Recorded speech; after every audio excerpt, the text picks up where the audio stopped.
La deuxième loi de Newton, aussi appelée relation fondamentale de la dynamique, nous dicte que, dans un référentiel galiléen, la somme des forces extérieures à un solide est égale à la dérivée de mouvement du centre d'inertie par rapport au temps. Si la masse ne varie pas, on peut simplifier la définition. La somme des forces extérieures appliquées à un solide est égale à sa masse multipliée par l'accélération de son centre d'inertie. Passons à un exemple d'application. Une luge dévale une dangereuse pente enneigée de 45 degrés. La luge en bois est d'excellente qualité, ce qui permet de négliger les forces de frottement. Sans vitesse initiale, le simple poids de la luge et de son passager Joey entraîne l'ensemble dans la pente. On considère que l'ensemble luge plus Joey pèse 100 kg. Déterminons la valeur du vecteur accélération de l'ensemble. On commence toujours un exercice de ce type par décrire le système étudié et son référentiel. Le système étudié est l'ensemble luge plus Joey. Le référentiel d'étude est le référentiel terrestre que l'on suppose galiléen.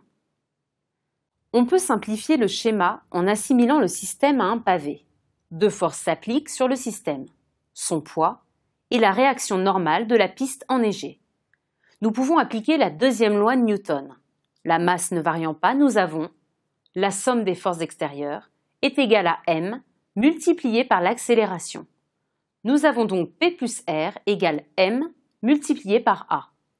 Nous choisissons un repère orthonormé, OIJ, tel que présenté pour simplifier les projections.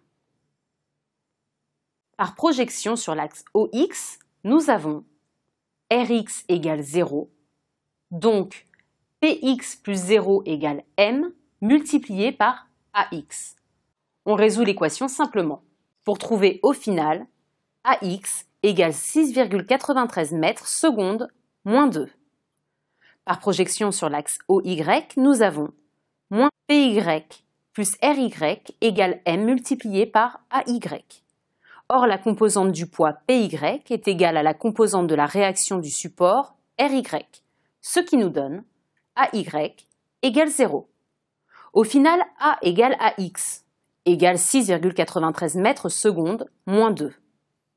Le mouvement du centre d'inertie G de notre système étudié est rectiligne et uniformément accéléré. L'accélération de valeur A égale 6,93 mètres secondes moins 2 est parallèle à la pente. Trouvons maintenant quelle est la vitesse atteinte par Joey et sa luge au bout de 400 mètres de piste. On sait qu'intégrer l'accélération permet d'obtenir l'expression de la vitesse en fonction du temps, et que si l'on intègre à nouveau, on obtient l'équation horaire du mouvement. On obtient donc deux équations. V égale A fois T, car d'après l'énoncé, V0 est nul, et X égale 1 demi de A fois T au carré, car la luge dévale la pente à partir du point X égale 0. En combinant les deux équations, on obtiendra le résultat V égale 74,5 mètres par seconde.